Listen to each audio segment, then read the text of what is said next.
भाई मेरे, यदि आप इस वीडियो पे आए हो ये जानने के लिए कि आखिर बिहार पॉलिटेक्निक एंट्रेंस एग्जाम देने के बाद हमको क्या क्या पढ़ना होता है, उसमें एंट्रेंस एग्जाम देने के बाद रिजल्ट आएगा, रैंक कार्ड आएगा, उसके बाद काउंसलिंग की क्या प्रक्रिया होती है, एडमिशन कैसे होता है, एडमिशन के बाद कॉलेज चूज कैसे करेंगे, कॉलेज चूज करने के बाद हमको एडमिशन कैसे होगा, एडमिशन होने के बाद आखिर हम जाएंगे तो उसमें पढ़ना कैसे होगा, आखिर उसमें सिलेबस क्या होगा, एग्जाम उसका कैसे होगा, उसका रिजल्ट कैसे आएगा, और फिर उसमें मेरा जो सर्टिफिकेट होगा वो कैसे मिलेगा, ये सारी जानकारियां आपको इस वीडियो में मिलेगी। तो भाई वीडियो के अंत तक बने रहेंगे और चैनल को सब्सक्राइब जरूर कीजिएगा। चलिए स्टार्ट करते हैं इस वीडियो। भाई मेरे आइए स्टार्ट करते हैं वीडियो कि आखिर एंट्रेंस एग्जाम देने के बाद जब भी आप आइएगा तो उसके बाद क्या करना है। एंट्रेंस एग्जाम दीजिएगा, उसके बाद रिजल्ट जारी होगा, रिजल्ट जारी होने के बाद क्या होगा, रैंक कार्ड जारी होता है कि आपका रैंक कितना आया ओवरऑल बिहार में। बिहार के स्टूडेंट जितने भी पॉलिटेक्निक एंट्रेंस एग्जाम का फॉर्म भरेंगे, अभी फॉर्म भरा गया होगा, जो स्टूडेंट अभी आ रहे होंगे वो लोग जरूर देखिएगा इस वीडियो को। उसके बाद आपका चॉइस फिलिंग होगा। बिहार पॉलिटेक्निक एंट्रेंस एग्जाम के बाद का प्रोसेस है ये choice filling. Step 1, choice filling for college and branch through online, online के द्वारा होगा। आखिर ये चॉइस फिलिंग का होता है भाई, इसको समझ लेते हैं। तो चॉइस फिलिंग में भाई मेरे आपसे कॉलेज चुना जाएगा, आपको चुनना है कि कौन सा कॉलेज आप चुनिएगा, कौन सा ब्रांच चुनना है, कौन सा कॉलेज में। तो वो आप लगातार 30 32 को 38 को जितना कॉलेज है पॉलिटेक्निक कॉलेज पूरा चुन सकते हैं। अब कौन से ब्रांच में आप इंटरेस्ट है उसको ज्यादातर देखो, इसमें चुनने से क्या होगा, यदि आपको ब्रांच के बारे में बताएंगे तब बताएंगे। यदि सिविल आपका मन होगा कि सिविल से हम करें या इलेक्ट्रिकल से करें या मैकेनिकल से करें, जो भी ब्रांच आपका मन होगा उसको फर्स्ट में चॉइस जरूर कीजिएगा।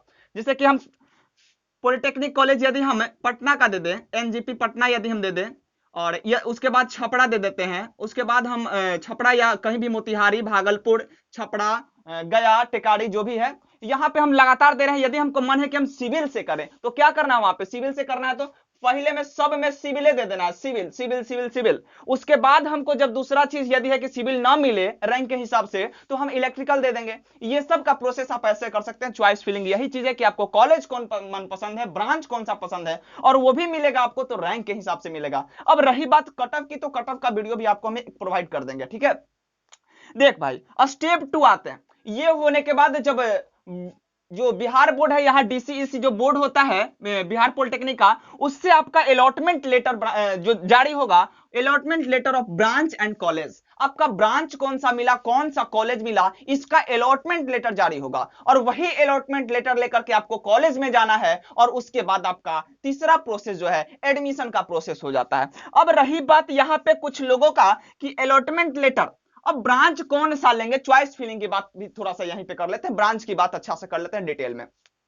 देख भाई ब्रांच जो होता है, सबसे पहला जो ब्रांच होता है सिविल इंजीनियरिंग, इलेक्ट्रॉनिक्स होता है, पहला दूसरा ऐसा नहीं है, ये सब ब्रांच होता है ऐसा नहीं बोल रहे हैं पहला दूसरा।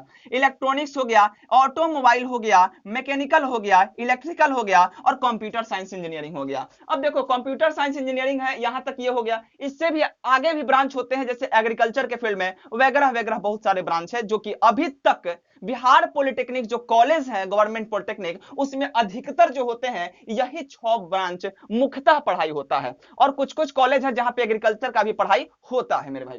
तो ये हो गया ब्रांच की बात। अब देखते हैं इस ब्रांच की बात जब हो गई तो चॉइस फिलिंग में हमको कौन सा ब्रांच देना है ये भी हम समझ लिए। अब देखते हैं आगे इसमें कि जब हम ब्रांच फिलिंग कर दिए यहाँ पे, तो कौन सा ब्रांच मेरे भाई अच्छा होगा। मन में ये थोड़ा सा सवाल उठ रहा होगा कौन ब्रांच, तो भाई मेरे बिहार के गवर्नमेंट जो जॉब होते हैं, बिहार सरकार जो गवर्नमेंट जॉब निकालती है, यदि इसके पॉइंट ऑफ व्यू से हम देखें तो सबसे मस्त जो ब्रांच होता है, सबसे टॉप ब्रांच जो होता है वो मेरा सिविल होता है। और ये सिविल ब्रांच के बाद कौन सा ब्रांच होता है, तो उसके बाद भाई मेरे इलेक्ट्रिकल हो जाता है, और उसके बाद आप मैकेनिकल। क्योंकि देखो बिहार सरकार ज्यादातर वैकेंसियां जो निकालती है बीटीएससी के तहत, उससे सिविल का ज्यादा चांस रहता है, तो ये सिविल हो गया। उसके बाद इलेक्ट्रिकल, देखो इलेक्ट्रिकल का भी बहुत सारा फील्ड है, ऐसा सोचने का हम नहीं कि इलेक्ट्रिकल खराब है। कंप्यूटर, और आ गई बात ऑटोमोबाइल। तो ये जो दो फील्ड है ना, ये इतना माहिर फील्ड है कि दोनों से रुपया सबसे ज्यादा दे सकता है। अब कैसे इसमें रुपया ज्यादा कमाइएगा, तो आपको नॉलेज होना चाहिए भाई मेरे। यदि आपको नॉलेज है तो प्राइवेट कंपनी, ज्यादातर कंपनियां हैं जो कि प्राइवेट, कंप्यूटर साइंस में यदि अच्छा नॉलेज है तो बहुत अच्छा आपका फील्ड, वहां पे बहुत अच्छा सेक्टर में आप जाकर के जॉब कर सकते हैं। तो यहां तक बात हो गई ब्रांच की। अब आते हैं, देखो जो आप बिहार पॉलिटेक्निक कर रहे हो वो एक डिप्लोमा टाइप कोर्स है, डिप्लोमेटिक कोर्स है, जो कि 3 साल का होता है मेरे भाई, 3 इयर्स का होता है, 3 साल का होता है यदि आप 10th से करके जा रहे हैं तब। यदि एली से है, लेटरल एंट्री से, तो केवल वो 2 साल का आपका होगा। अब देखो 3 ईयर में क्या होता है, तो 3 ईयर में 6 सेमेस्टर होता है, इस सेमेस्टर का होता है भाई। अब इस सेमेस्टर की बात होती है, सेमेस्टर का होता है, तो 6 सेमेस्टर की बात हम किए। एक सेमेस्टर का एग्जाम, एक सेमेस्टर बराबर मान के चलो 6 मंथ होता है, मान लेके चलो, क्योंकि 6 महीना का बाद एग्जाम होता है। बिहार बोर्ड के लइकन सब होगा, बिहार पॉलिटेक्निक इंट्रेंस एग्जाम दिया होगा, अब वो सबको सेमेस्टर नहीं समझ में आ रहा होगा। अब सेमेस्टर देखो भाई, 6 माही एग्जाम दिया होगा सब, जो कॉलेज आपका जो स्कूल होगा उसमें आप 6 माही एग्जाम दिए होंगे। और 6 माही एग्जाम कैसे 6 महीना पर पड़ता था, तो वही चीज है, 6 महीना पे एग्जाम पड़ता है, इसी को सेमेस्टर बोला जाता है। और एक बात, पर सेमेस्टर एग्जाम होगा, कैसे एग्जाम होगा वो भी प्रोसेस हम बताने वाले हैं, वीडियो के अंत तक बन रहिएगा। अब आते हैं, देखो ये जो सिविल इलेक्ट्रॉनिक्स और जो ऑटोमोबाइल है, इसको ग्रुप बी के तहत बांटा गया है, और ये जो 3 ब्रांच है इसको ग्रुप ए में रखा गया है। ग्रुप ए और ग्रुप बी का मकसद क्या चीज है बांटने का, ये भी आपको वीडियो में बताया जाएगा, वीडियो के अंत तक बने रहेगा। चलते हैं अब नेक्स्ट पार्ट। अब एडमिशन ले लिए भाई, उसके बाद का प्रोसेस आ जाता है कि सिलेबस आखिर क्या होगा, पढ़ना क्या चीज होगा हमको, तो उसी का आपका थोड़ा सा स्क्रीनशॉट कर लीजिएगा आप लोग देख करके, ठीक है। तो देखिए क्या करना है, सिलेबस ऑफ ग्रुप ए, हमने ग्रुप ए बताया कौन कौन सा ब्रांच ग्रुप ए में भाई, तो इलेक्ट्रिकल ब्रांच होगा, मैकेनिकल होगा और कंप्यूटर साइंस होगा, कंप्यूटर साइंस इंजीनियरिंग, ये ग्रुप ए में आते हैं। बस फर्स्ट सेमेस्टर के लिए ये सिलेबस है, केवल फर्स्ट सेम का ये सिलेबस है, और सेकंड सेम का अलग होगा सिलेबस। ध्यान से देखिएगा, ये केवल फर्स्ट सेमेस्टर यानी केवल 6 मंथ जब आप एडमिशन लीजिएगा ग्रुप ए में, जिनका ब्रांच मिलेगा इलेक्ट्रिकल, मैकेनिकल और कंप्यूटर साइंस, उनके लिए केवल फर्स्ट सेमेस्टर का होगा सिलेबस, ठीक है। देखेंगे तो यहां से देखिए, सब्जेक्ट आपका मैथमेटिक्स 1 हो जाता है एक। इसमें पढ़ना क्या चीज होता है, सबसे पहले देखेंगे, पढ़ने के बाद उसके बाद मार्क्स डिस्ट्रीब्यूशन में जाएंगे, कितना मार्क्स का एग्जाम होता है। तो मैथमेटिक्स में आपको भाई डिफरेंशियल कैलकुलस हो जाएगा, उसमें आपका कॉन्सेप्ट आ जाएगा, जैसे एलजेब्रा का कॉन्सेप्ट आ जाएगा, उसके बाद परम्यूटेशन, कॉम्बिनेशन, ये सब जो टॉपिक है ये आ जाएगा, उसके बाद कॉम्प्लेक्स नंबर हो जाएगा। तो ये पूरा टॉपिक्स आपका इंक्लूड रहेगा लगभग मैथमेटिक्स में। ये भी आपको यदि कहिएगा तो डिटेल वीडियो हम बना देंगे, लेकिन इसमें संभव उतना नहीं है। अप्लाइड फिजिक्स है, तो अप्लाइड फिजिक्स एक पढ़ना होता है। इसमें आप फिजिक्स में क्या पढ़ेंगे, तो फिजिक्स में मेरे भाई पढ़िएगा, इसमें वर्क के बारे में, वर्क हो जाएगा, पावर हो गया, फोर्स हो गया, ये सब चीज के बारे में आप इसमें अध्ययन कीजिएगा, फोर्स ये सब के बारे में वगैरह वगैरह इसमें है। इसका सिलेबस भी हम आपको दे देंगे यदि कहिएगा तब। अप्लाइड केमिस्ट्री, इसमें क्या देखेंगे भाई, तो इसमें मेरा केमिकल बॉन्डिंग हो जाएगा, एटॉमिक स्ट्रक्चर हो जाएगा, ये सब आप 12th से पढ़ के, जो भी 12th से आ रहे हैं करके, उनको ज्यादा फायदा होता है। एटॉमिक स्ट्रक्चर, केमिकल बॉन्डिंग हो गया, फिर वाटर के बारे में पढ़ना होगा, लुब्रिकेंट के बारे में पढ़ना होगा। लुब्रिकेंट मतलब कि जैसे ऑयल हो गया, कौन सा लुब्रिकेंट, मतलब कोई भी चीज में लगाते हैं हम लोग, पंखा है उसमें लुब्रिकेंट का यूज करते हैं ताकि वो फ्री चले, वो चीज हो गया। कम्युनिकेशन स्किल इन इंग्लिश, अब देख भाई कम्युनिकेशन स्किल क्या चीज है, तो ये आपके भाषा का बस सिलेबस है, कौन सा लैंग्वेज, मतलब कि कैसे वर्टिकल कम्युनिकेशन है और हॉरिजॉन्टल कम्युनिकेशन है। ये सब जो है वर्टिकल कम्युनिकेशन हो गया, तो ऊपर से नीचे आ रहा है, नीचे से, ये सब मतलब कि अफसर से हम बात कर रहे हैं, किसी से बात कर रहे हैं, तो यहां से कम्युनिकेशन मेरे द्वारा, कोई पब्लिक के द्वारा ऊपर की ओर जा रहा है कम्युनिकेशन, तो इसको कौन सा कम्युनिकेशन कहेंगे। इफेक्टिव कम्युनिकेशन क्या होगा, जिससे आदमी प्रभावित हो, ठीक है। इस प्रकार के इसमें कम्युनिकेशन स्किल में आपको पढ़ने के लिए मिलेगा। अब है इंजीनियरिंग ग्राफिक्स, जो कि बहुत ही इंपॉर्टेंट हो जाता है सिलेबस पॉइंट ऑफ व्यू से, और प्लस में आपके नजरिए पॉइंट ऑफ व्यू से। और जो भी बच्चे 10th से आते हैं, खास करके बिहार बोर्ड से, वो पेंसिल नहीं पकड़े होते हैं, और इसमें भाई पेंसिल पकड़ना होता है इंजीनियरिंग ग्राफिक्स में, स्केल पकड़ना होता है, रोलर पकड़ना होता है, मिनी ड्राफ्टर पकड़ना होता है, मिनी ड्राफ्टर को सेट करना होता है, और मिनी ड्राफ्टर का नाम भी ढेर नहीं सुना होगा, तो सब सुन जाइएगा आप यदि इंजीनियरिंग फील्ड में आइएगा तो इंजीनियरिंग ग्राफिक्स में जैसे भाई ऑर्थोग्राफिक प्रोजेक्शन हो जाएगा, आइसोमेट्रिक व्यू, जैसे कि किसी भी चीज का यदि हम फ्रंट व्यू कर रहे हैं तो ये 2D में हम डिनोट करते हैं, बस लंबाई और चौड़ाई, इसका लंबाई और चौड़ाई, लंबाई और चौड़ाई हम यहाँ पे दे दिए, और ये इसका प्रोजेक्शन हम ले लिए, बस फ्रंट व्यू ले लिए इसका, तो ये 2D में हो गया। लेकिन आइसोमेट्रिक व्यू में आपका 3D में, जैसे कि पूरा उसका लंबाई चौड़ाई हाइट मोटाई जितना होगा सब आपको नजर आना चाहिए। तो ये इंजीनियरिंग ग्राफिक्स बहुत ही इंपॉर्टेंट, फ्री हैंड स्केच जैसे कि नट और बोल्ट का उसमें स्केच बनाने के लिए आएगा, तो ये इंजीनियरिंग ग्राफिक्स में आ जाता है। अब देखते हैं मार्क्स डिस्ट्रीब्यूशन भाई, तो इंटरनल मार्क्स जो कि कॉलेज के द्वारा आपको दिया जाएगा, इंटरनल मार्क्स जो कि कॉलेज के द्वारा आपको दिया जाएगा, और ये हुआ एक्सटर्नल मार्क्स जो कि आपका एग्जाम होगा, सेंटर जाएगा इसका हर एक 6 मंथ पे। देख भाई, हर एक मैथमेटिक्स से लेकर के सब चीज में 70-70 मार्क्स का आपका एक्सटर्नल होगा, 70 मार्क्स का होगा। और कम्युनिकेशन स्किल में 50 मार्क्स रहेगा इंग्लिश का क्वेश्चन और 20 मार्क्स में रहेगा हिंदी का क्वेश्चन, ये याद रखना, सिलेबस में है ये चीज। अब 30-30 भाई है, तो 30 इंटरनल जो मार्क्स आपका, इसमें 20 नंबर का जो एग्जाम होगा आपका कॉलेज में ही ऑफलाइन एग्जाम होता है, और 10 नंबर आपका व्यवहार पे रहता है, यानी कि ये भी हाथे में है आपका। बस इंटरनल आप अच्छा से ला करके दीजिए, 20 में 20 दीजिए, आपका 28-29 मिल जाएगा हर एक कॉलेज में, ठीक है। तो ये 30-30-30 हो गया, लगभग 150 यहाँ पे, सॉरी लगभग नहीं, पूरे पूरे 150। और ये 350, केवल 350 का एग्जाम आपको देने के लिए सेंटर पर जाना पड़ेगा, आपके कॉलेज से बाहर सेंटर होगा, ठीक है। अब देख लेते हैं यहां से प्रैक्टिकल वर्क में आपका भाई 150 मार्क्स का एग्जाम होगा, 150 मार्क्स है, जैसे 50-50 जो कि लिखने के लिए, इसका टेंशन मत लीजिए। प्रैक्टिकल का, टर्म वर्क का, टर्म वर्क जो होगा आपका, ये सब खुला खुला मार्क्स मिलता है। और टर्म वर्क जो मार्क हो गया, ये 25-25-50, ये कितना हो गया, 100 मार्क्स आपका टर्म वर्क, जैसे केवाईपी वगैरह, योगा का सेशन, स्पोर्ट वगैरह, ये सब में आपको टर्म वर्क लिखने के लिए केवल लिखना होता है, उसमें आप लिखिए और दीजिए, और बस उसी से आपका मार्क्स लगभग मिल जाता। तो ये हो गया प्रैक्टिकल और टर्म वर्क का कॉन्सेप्ट यहाँ पर, लेकिन देना होता है, ये सब प्रैक्टिकल बनाना होता है, टर्म वर्क देना होता है, टर्म वर्क जमा करना होता है बना करके, तब नंबर मिलेगा आपको। ये जो आपका आ गया, ये 150 और 100 और 250 मार्क्स का, केवल ये दोनों आ गया प्रैक्टिकल प्लस टर्म वर्क। और ये आ गया 350, तो 3 और 2 5 1 6, बचा 150 ये वाला। तो ये 150 भी देखो इंटरनल में आखिर कौन कौन सा आ गया था। अब ये 250 ई वाला और 150 ई वाला कितना हो गया, 250 ई वाला और 150 ई वाला, तो 400 नंबर आपका हाथ में नहीं, कॉलेज के हाथ में है, ज्यादा फुरफुराना नहीं है।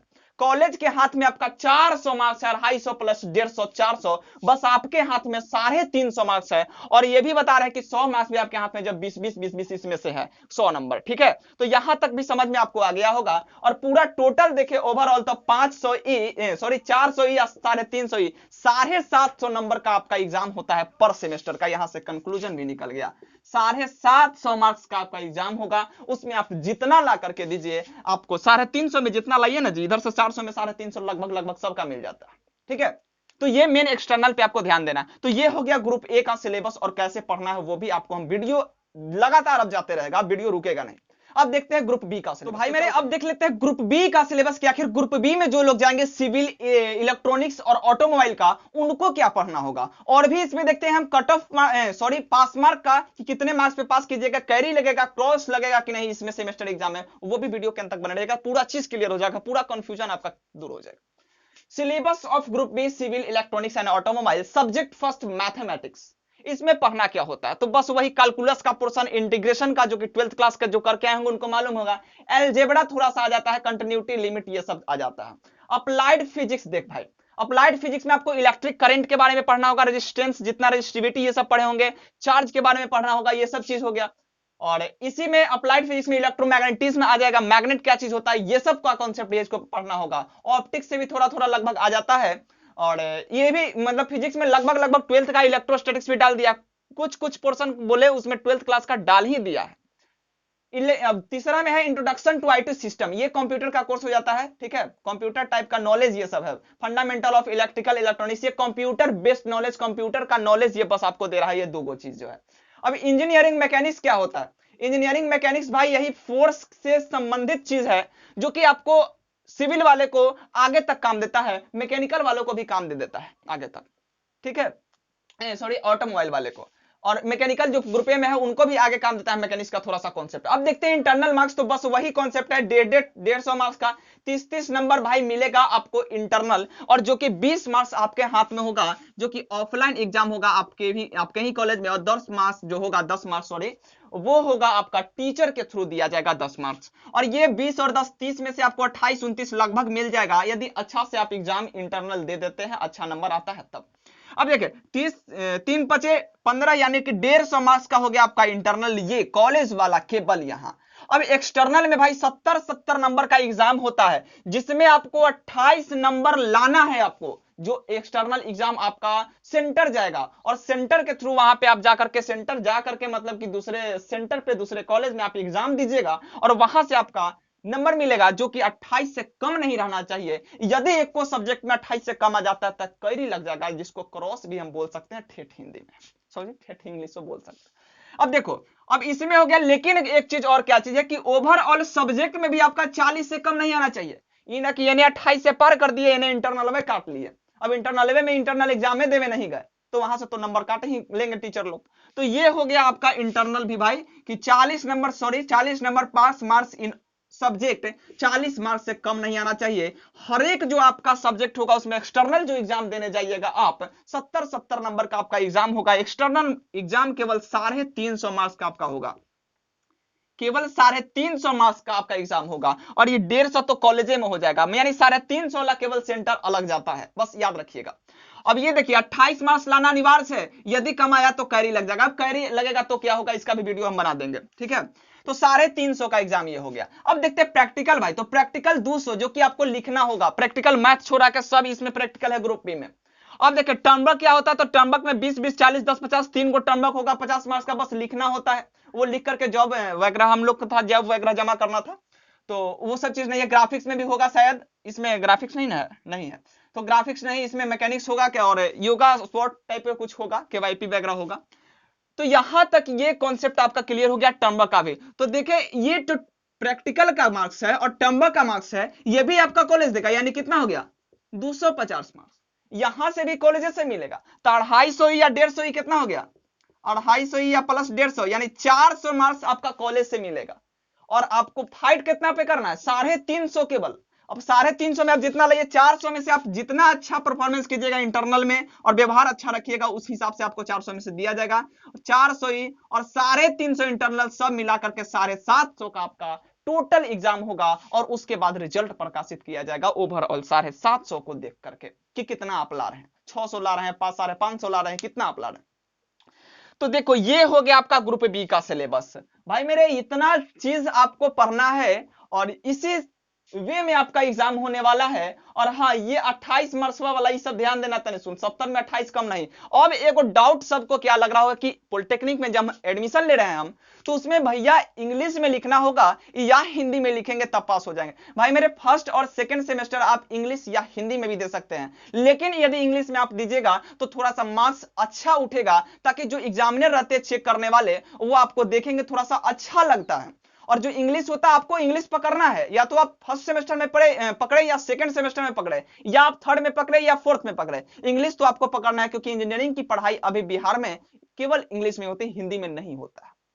खैर अब गवर्नमेंट शायद निकाली है कि हिंदी में भी पढ़ाई होगी, लेकिन ऐसा अभी पॉसिबल नहीं है। और रही बात इसमें कि हम यदि हिंदी में लिखेंगे तब मार्क्स, देखो फर्स्ट और सेकंड तक मार्क्स उतना ही उठेगा, लेकिन थर्ड से यदि आप हिंदी यूज करते हैं तो आपका मार्क्स कम जाएगा, हो सकता है मार्क्स ना भी देख लो, ठीक है। इस चलते इंग्लिश पे पकड़ अभी से ही बनाए। जो भी लोग एंट्रेंस एग्जाम का फॉर्म अभी भर दिए हैं और जो एग्जाम देने वाले हैं, वो लोग ये वीडियो ज्यादा देखिएगा और इससे प्रेरित होकर के आप इंग्लिश को थोड़ा सा मजबूत करें। और जो मैथमेटिक्स का पोर्शन होगा, कम से कम मैथ फिजिक्स वाला जो पोर्शन होगा उसको बरियार करके रखें। जो भी आप चॉइस किए होंगे, यदि आप सिविल चॉइस कर ले होंगे तो सिविल वाला ये जो हम बताएं इसको थोड़ा सा आप अच्छा से रखिएगा और स्क्रीनशॉट कर लीजिएगा सबका। और आपको समझ में शायद, आई होप, हम आशा कर रहे हैं कि आपको समझ में आ गया होगा। तो भाई मेरे वीडियो को शेयर लाइक सब्सक्राइब जरूर कीजिए। थैंक यू मेरे दोस्त, सब्सक्राइब करना मत भूलिएगा भाई, एकदम सब्सक्राइब जरूर करना। Thank you.